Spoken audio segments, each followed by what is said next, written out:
नमस्कार। मैं Devaki Meena, assistant professor समाजशास्त्र विभाग, सम्राट पृथ्वीराज चौहान राजकीय महाविद्यालय।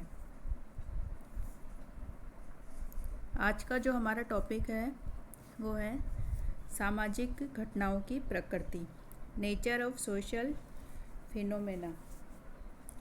यानी कि समाज की जो घटनाएं हैं जितनी भी, उनकी प्रकृति किस प्रकार की है, कौन कौन सी विशेषताएं सामाजिक घटनाओं में पाई जाती है, इसके बारे में आज हम जानकारी प्राप्त करेंगे। और उसी के आधार पर हम ये निश्चित करेंगे कि जो सामाजिक घटनाएं हैं उनका वैज्ञानिक अध्ययन संभव हो पाता है अथवा नहीं हो पाता।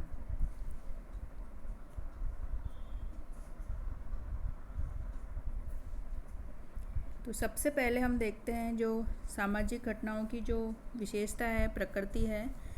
सबसे पहली है इसमें सामाजिक घटनाओं की जटिलता। यानी कि जो सामाजिक घटनाएं हैं उनकी जो सबसे प्रमुख विशेषता है वो है उनकी जटिल प्रकृति। क्योंकि सामाजिक घटनाओं की जो विषय वस्तु है वो है मानवीय सामाजिक संबंध है और वो बहुत ही जटिल प्रकृति के होते हैं। क्योंकि स्वयं मनुष्य का जो स्वभाव है, उसका जो व्यवहार है, उसमें अनेक विभिन्नताएं हमें देखने को मिलती है। उसके जो वो कुछ सोचता है, कुछ कहता है या कुछ करता है, उसमें भी अनेक भिन्नताएं देखने को मिलती है। यानी कि वो जैसा सोचता है वैसा वह करता नहीं है और जैसा वह कहता है वैसा वो सोचता नहीं है। तो इस कारण, जटिलताओं के कारण जो मानव का जो व्यवहार है उसे समझना बहुत ही कठिन है। और सामाजिक संबंध और जो सामाजिक घटनाएं होती है वो अनेक प्रकार के जो भौतिक, सामाजिक, आर्थिक कारक, मनोवैज्ञानिक कारक आदि के द्वारा निर्धारित होती है और साथ ही उनसे प्रभावित भी होती है। तो इस कारण ये कहना कि किस कारक का कितना प्रभाव पड़ा है और ये जानना बहुत ही कठिन है। इस कारण जो मानव का जो व्यवहार है, सामाजिक घटनाएं हैं जितने भी, उनकी जो प्रकृति है बहुत ही जटिलता लिए हुए हैं और उनको समझना बहुत ही कठिन है। साथ ही जो सामाजिक संबंध है, व्यवहार है, उन सभी के जो कारकों को मालूम करना भी बहुत अधिक कठिन है कि उनके सापेक्ष प्रभाव या महत्व को निर्धारित करने में कितनी कठिनाई उपस्थित होती है हमारे सामने। कि क्योंकि एक ही घटना के पीछे, एक ही सामाजिक घटना के पीछे अनेक कारक उत्तरदायी होते हैं। तो प्रत्येक का प्रभाव उस घटना के बारे में जानना यह बहुत ही कठिन है। लेकिन इन कठिनाइयों के बावजूद जो सामाजिक घटनाओं की जो जटिल प्रकृति है, उनके आधार पर हम ये नहीं कह सकते कि जो सामाजिक घटनाएं उनका वैज्ञानिक अध्ययन बिल्कुल ही संभव नहीं है। क्योंकि समाज में जो मनुष्य है या समूह के जो व्यवहार है उनमें भी एक प्रकार की नियमितता, व्यवस्थितता या क्रमबद्धता या समरूपता का नितांत अभाव नहीं पाया जाता। क्योंकि उनमें भी कुछ न कुछ समरूपता पाई जाती है। जैसे कि हम ये नहीं कह सकते कि जो कम से कम, जैसे कोई मनुष्य, मान लीजिए कि जैसे सभी मनुष्य सोने से पहले, रात्रि में पहले वो भोजन करते हैं, या फिर ऐसा नहीं होता है कि मनुष्य पहले रात्रि में सोता है और फिर वो आधी रात को उठकर भोजन करेगा। तो ये जो समानता है, कुछ ऐसे समान, जैसे सभी सुबह उठकर अपना पूजा पाठ करते हैं या दोपहर में वो पूजा पाठ नहीं करते, रात में सोने का काम करते हैं, दिन में वो अपने काम करते हैं। तो कुछ न कुछ समानताएं मानव व्यवहार में पाई जाती है। और इसी प्रकार जैसे कि कम से कम जो रक्त संबंधी होते हैं समाज में सभी के उनको छोड़कर विवाह संबंध स्थापित किए जाते हैं। तो ये जो समानताएं हैं कुछ जो मानव में या मानव संबंधों में, मानव व्यवहार में अवश्य ही देखने को मिलती है।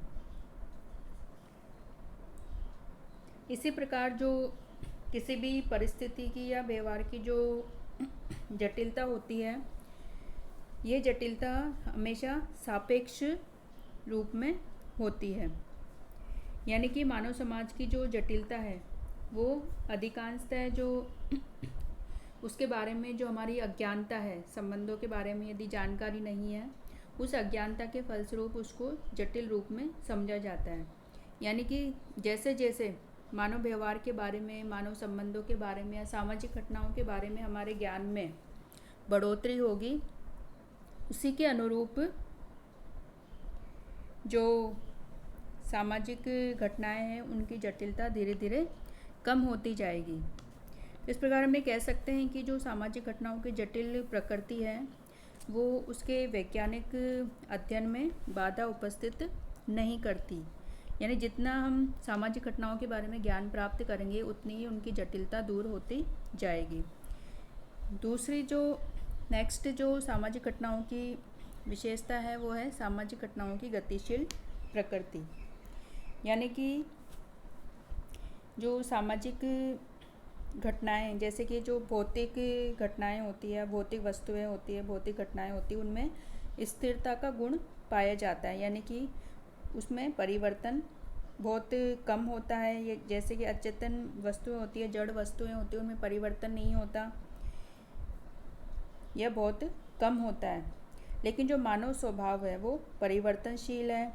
मानव समाज के जो परंपराएं हैं, विश्वास, मूल्य, रीति रिवाज, स्वयं मानव का जो व्यवहार है वो सदैव परिवर्तनशील रहता है, सदैव परिवर्तित होता रहता है। तो इस परिवर्तनशीलता के कारण उसकी जो किसी भी प्रकार की उसके बारे में सही या वैज्ञानिक भविष्यवाणी करने में कठिनाई उपस्थित होती है। और जो सामाजिक घटनाएं हैं वो स्थिर नहीं होती, उनका भूतकाल में कुछ अलग स्वरूप होता है, वर्तमान में कुछ अलग और भविष्य में कुछ उनका अलग स्वरूप होगा।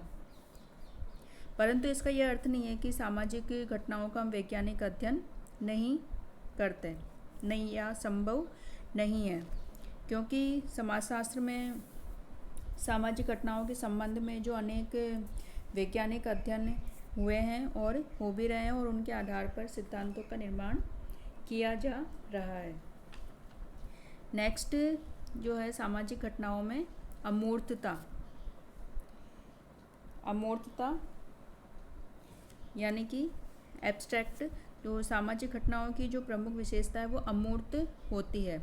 यानी कि हम भौतिक वस्तुओं की भांति सामाजिक घटनाओं को देखकर या उनको स्पर्श करके या उनको सूंघकर उनको ज्ञात नहीं कर सकते। अर्थात जो सामाजिक घटनाएं हैं उनको अपनी ज्ञानेंद्रियों के द्वारा हम प्रत्यक्ष अवलोकन और अध्ययन नहीं किया जा सकता। क्योंकि जो समाज में जो संबंध है, हमारे मानवीय संबंध है, विचार है, आदर्श है, मूल्य है, भावनाएं हैं, उनको हम इंद्रियों के द्वारा प्रत्यक्ष अवलोकन नहीं कर सकते। उनको सिर्फ हम महसूस कर सकते हैं, अनुभव कर सकते हैं, अनुभव के द्वारा उनको जाना जा सकता है। तो इस कारण सामाजिक घटनाओं के बारे में जो ज्ञान है हमारा वो सीमित हो जाता है और प्रतीकात्मक रूप से शब्दों के द्वारा ही सामाजिक घटनाओं को हम ज्ञात कर पाते हैं। लेकिन सामाजिक घटनाओं की अमूर्त प्रकृति के कारण उनका वैज्ञानिक अध्ययन संभव नहीं है, ये कहना गलत है। क्योंकि वर्तमान में समाजशास्त्र में भी अनेक ऐसी प्रविधियाँ विकसित कर ली गई है जिनके आधार पर सामाजिक घटनाओं को मापा जा सकता है और उनका अध्ययन किया जा सकता है। नेक्स्ट है सामाजिक घटनाओं में व्यक्तिनिष्ठता। क्योंकि जो सामाजिक घटनाएं होती है अमूर्त होती है, यानी कि वो हमें दिखाई नहीं देती, उनको केवल हम अनुभव कर सकते हैं। तो इस अमूर्तता के कारण सामाजिक घटनाओं में व्यक्तिनिष्ठता पाई जाती है, अर्थात व्यक्तिनिष्ठता का तात्पर्य है कि जब अध्ययनकर्ता किसी भी घटना का अध्ययन करता है, किसी भी सामाजिक घटना का अध्ययन करता है, तो वो स्वयं समाज का या उस सामाजिक घटना का अंग होता है। तो इस कारण उसके स्वयं के जो विचार है, उसके जो आदर्श है, पसंद नापसंद है, विश्वास है या पूर्वाग्रह उस अध्ययन पर प्रभाव डालते हैं, उस अध्ययन को प्रभावित करते हैं। तो सामाजिक घटनाओं में जो व्यक्तिनिष्ठता के कारण उनके जो वैज्ञानिक अध्ययन में कठिनाई आती है, क्योंकि व्यक्तिनिष्ठता के कारण जो सामाजिक घटनाओं के अध्ययन पूर्णतः पक्षपात रहित नहीं हो पाता, यानी कि अध्ययनकर्ता स्वयं के विचारों से, स्वयं की इच्छा से, पूर्वाग्रह से अध्ययन को प्रभावित कर सकता है। लेकिन व्यक्तिनिष्ठता के कारण यह कहना कि वैज्ञानिक अध्ययन संभव नहीं है बिल्कुल भी सामाजिक घटनाओं का, क्योंकि ये कहना गलत है, क्योंकि जो वर्तमान में जो प्रविधियां है समाजशास्त्र में, उसके आधार पर सामाजिक घटनाओं का वैज्ञानिक अध्ययन संभव हो सका है और ऐसे उपकरण और प्रविधियां विकसित कर ली गई जिनके आधार पर जो अध्ययनकर्ता स्वयं पर नियंत्रण रखता है और सामाजिक घटनाओं का पक्षपातपूर्ण या पक्षपात रहित होकर पूर्ण निष्पक्ष रूप से सामाजिक घटनाओं का अध्ययन कर पाता है। नेक्स्ट है सामाजिक घटनाओं में समरूपता का अभाव, यानी कि जो सामाजिक घटनाएं होती हैं उनमें, जैसे कि भौतिक घटनाएं होती है, उनमें सार्वभौमिकता का, जो भौतिक घटनाएं होती है उनमें समरूपता पाई जाती है, यानी कि जो भौतिक घटना, जैसे कि मान लो एक जगह कोई बारिश है या कोई आंधी तूफान आया, तो दूसरी जगह भी वैसा ही मौसम हो सकता है। मौसम से संबंधित या और किसी से संबंधित भौतिक घटना में समरूपता पाई जा सकती है, लेकिन जो सामाजिक घटनाएं होती है उनमें एक रूपता का अभाव पाया जाता है, क्योंकि विभिन्न देशों में या विभिन्न समाजों में परिस्थितियों के अनुसार उनमें भिन्नता पाई जाती है। जैसे कि एक ही समाज में विभिन्न धर्मों को मानने वाले लोग रहते हैं या विभिन्न प्रकार के उनके विश्वास होते हैं, अलग अलग प्रथाओं को मान सकते हैं, अलग अलग उनके आदर्श हो सकते हैं। तो सामाजिक घटनाओं में एकरूपता और निश्चितता नहीं पाई जाती, तो इस कारण उनके वैज्ञानिक अध्ययन में कठिनाई आती है। परंतु ये जो समरूपता का अभाव है या एकरूपता का अभाव, ये ऊपरी तौर पर हमें देखने को मिलता है, लेकिन समाज का जो निर्माण करने वाले जो लोग हैं उनके संबंधों में, उनके उद्देश्यों, उनके विचारों में, उनके व्यवहारों में आदि में समानता देखने को मिलती है, क्योंकि समानता और भिन्नता दोनों ही समाज के लिए आवश्यक होते हैं और समाज में समानता और भिन्नता दोनों ही पाए जाते हैं, परंतु समाज में समानता की जो मात्रा है वो भिन्नता की अपेक्षा अधिक होती है। इस कारण जो केवल समरूपता के अभाव के आधार पर सामाजिक घटनाओं का जो वैज्ञानिक अध्ययन नहीं किया जा सकता, यह कहना गलत है, क्योंकि समाज में समरूपता और विभिन्नताएं दोनों ही पाई जाती है और दोनों ही समाज के लिए आवश्यक है।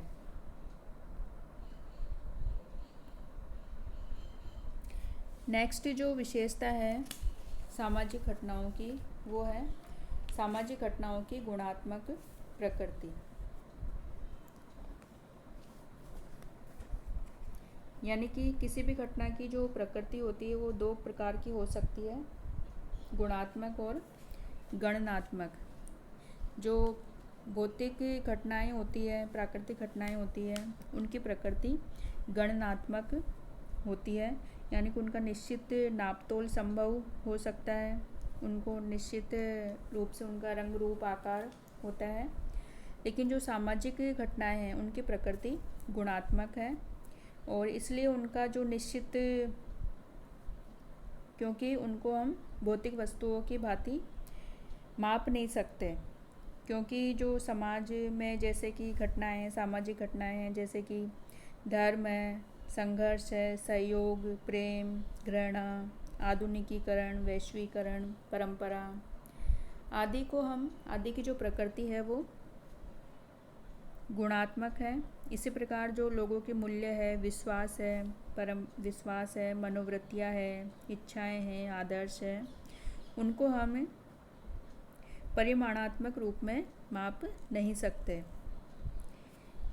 यानी कि ये जानना एक कठिन कार्य है कि जो किसी व्यक्ति का जो व्यवहार है कितना अधिक अच्छा है अथवा कितना अधिक बुरा है, या किन्हीं दो व्यक्तियों के बीच जो मित्रता है या शत्रुता है वो कितनी अधिक गहरी है, या माता पिता और संतानों के बीच जो संबंध है वो कितना अधिक प्रगाढ़ है या सुदृढ़ है, या हम ये नहीं कह सकते कि पति पत्नी के बीच जो प्रेम है वो कितना प्रेम है, या विरोधियों के बीच कितनी घृणा है। यानी कि जो सामाजिक घटनाएं हैं उनको हम माप नहीं सकते उनकी, क्योंकि उनकी जो प्रकृति होती है वो गुणात्मक प्रकृति होती है और इस गुणात्मक प्रकृति के कारण सामाजिक घटनाओं के वैज्ञानिक अध्ययन में कठिनाई आती है।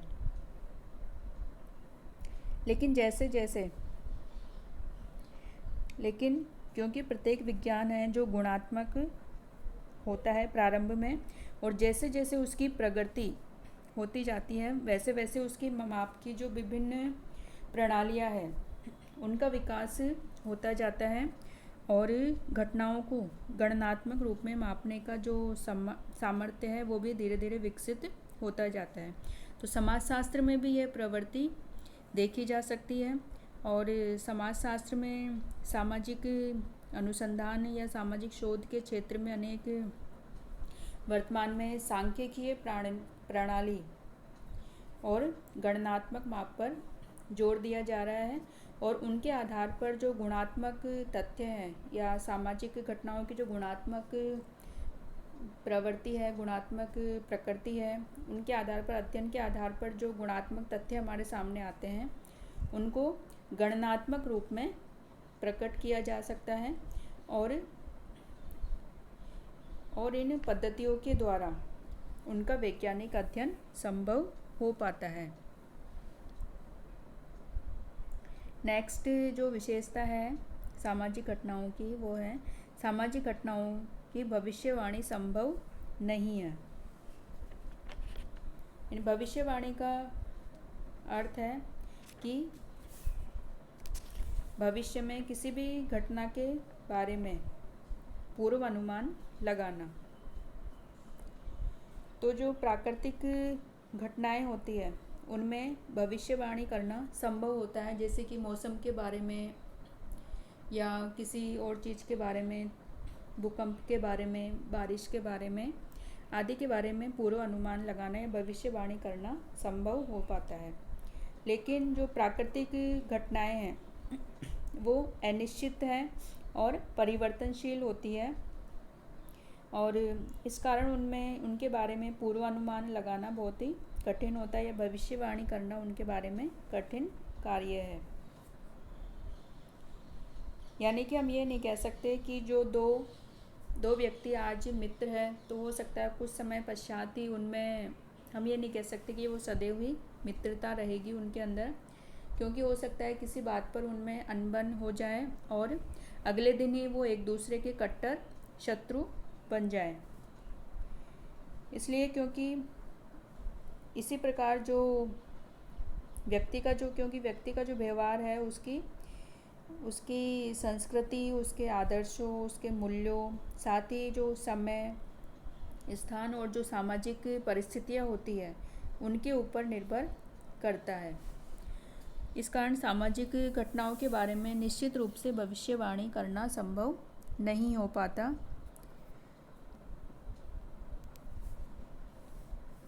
और लेकिन जब हम देखते हैं कि जो प्राकृतिक घटनाओं के बारे में जो भविष्यवाणी की जाती है वो भी बिल्कुल निश्चित नहीं होती, क्योंकि जिस भौतिक नियम को हम सत्य मानते हैं और यदि नवीन खोज से वह भविष्य में असत्य भी सिद्ध हो जाता है। इसी प्रकार सामाजिक घटना के बारे में भविष्यवाणी इसलिए नहीं कर पाते क्योंकि जो हमारा वर्तमान ज्ञान है वो सीमित है,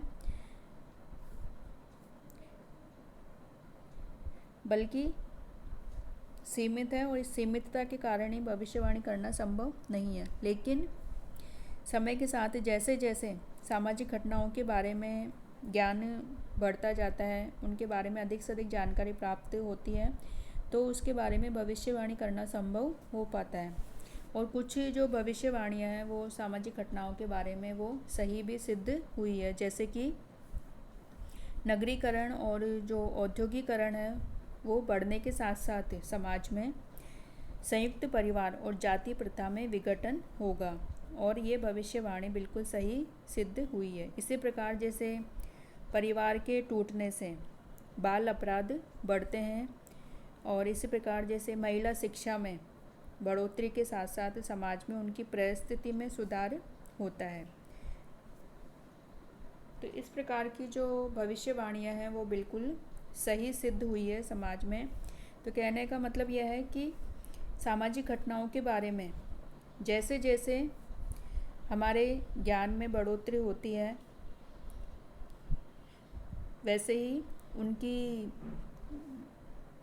उनके जो विभिन्न कारकों की जो उपस्थिति है और उनके जो प्रभाव के बारे में हम अधिक से अधिक जानकारी प्राप्त कर पाते हैं, और उसी के आधार पर हम अधिक से अधिक बिल्कुल सटीक, बिल्कुल सही सामाजिक घटनाओं के बारे में भविष्यवाणी करना संभव हो पाता है। नेक्स्ट जो विशेषता है सामाजिक घटनाओं की वो है कि सामाजिक घटनाओं में सार्वभौमिकता का अभाव पाया जाता है। सार्वभौमिकता का मतलब है कि जो सामाजिक घटनाएं हैं वो सभी जगह एक समान पाई जाती है। जैसे कि जो भौतिक घटनाएं होती है उनमें सार्वभौमिकता का गुण पाया जाता है, जैसे कि जो अग्नि होती है, आग होती है, उसमें जलाने की क्षमता होती है, पानी से किसी को गीला करने की क्षमता होती है। तो ये जो गुण हैं भौतिक घटनाओं के, ये सभी जगह एक समान पाए जाते हैं। लेकिन सामाजिक घटनाओं में सार्वभौमिकता का अभाव पाया जाता है, क्योंकि विभिन्न समाजों में जो उनकी जो प्रथाएं हैं, रीति रिवाज है, पारिवारिक संरचना है, विवाह की जो संरचना है, नातेदारी आदि में भिन्नताएं पाई जाती है। तो सामाजिक घटनाओं में सजातीयता के अभाव के कारण उनका वैज्ञानिक अध्ययन नहीं किया जा सकता। लेकिन फिर भी सामाजिक घटनाओं में कुछ ऐसी घटनाएं जो कि सभी समाजों में अवश्य ही पाई जाती है। जैसे कि हम कह सकते हैं कि जो सभी समाज है जितने भी, उनमें विवाह, परिवार, नातेदारी की जो संस्थाएं हैं वो अवश्य ही पाई जाती है। हालांकि इनके जो स्वरूप है, विवाह के जो स्वरूप है, परिवार के, नातेदारी के, इनमें स्वरूप में और इनके प्रकार में भिन्नता पाई जा सकती है, और इस कारण जो सामाजिक घटनाएं हैं उनका भी भौतिक घटनाओं की भांति वैज्ञानिक अध्ययन संभव हो पाता है। तो इस प्रकार हमने देखा कि जो सामाजिक घटनाएं हैं उनमें ये विशेषताएं पाई जाती है, उनकी प्रकृति के बारे में हमने देखा। तो इस प्रकार निष्कर्ष रूप में हम ये कह सकते हैं कि जो सामाजिक घटनाओं का अध्ययन, यद्यपि सामाजिक घटनाओं का अध्ययन प्राकृतिक की जो घटना है उनकी भांति सेम टू सेम उनकी भांति प्राकृतिक घटनाओं की भांति उनका अध्ययन करना संभव नहीं है, क्योंकि प्राकृतिक विज्ञानों में जो विषय वस्तु होती है अध्ययन की वो निर्जीव वस्तु होती है, और उससे अध्ययनकर्ता का किसी प्रकार का लगाव नहीं होता, या लगाव नहीं होता, लेकिन और इस कारण उनका जो अध्ययन है वो बिल्कुल तटस्थ रूप से यानी वस्तुनिष्ठ रूप से होकर उनका अध्ययन किया जा सकता है, यानी कि जैसी वो वस्तु है उसी रूप में उसका अध्ययन किया जा सकता है। लेकिन जो समाजशास्त्र की विषय वस्तु है वो सामाजिक संबंध है, सामाजिक घटनाएं हैं और व्यक्ति स्वयं समाज का अंग है, उन सामाजिक घटनाओं का अंग है। तो इस कारण वह तटस्थ रहकर यानी प्राकृतिक घटनाओं की भांति बिल्कुल तटस्थ रहकर निरपेक्ष भाव से उनका अध्ययन नहीं कर सकता। लेकिन वर्तमान में समाजशास्त्र में ऐसी अनेक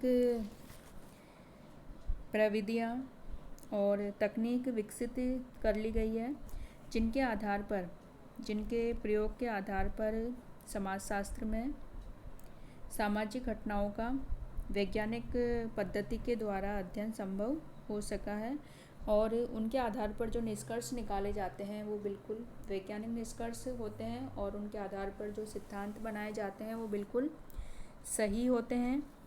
क्योंकि सामाजिक घटनाओं के बारे में जितनी अधिक से अधिक हमारे ज्ञान में जितने अधिक से अधिक बढ़ोतरी होगी उतनी ही अधिक सामाजिक घटनाओं के अध्ययन में शुद्धता आएगी और धीरे धीरे समय के साथ और अधिक वैज्ञानिक प्रविधियों का विकास समाजशास्त्र में किया जा रहा है, जिससे कि सामाजिक घटनाओं का और अधिक यथार्थ और वस्तुनिष्ठ रूप से तथा वैज्ञानिक अध्ययन संभव हुआ है।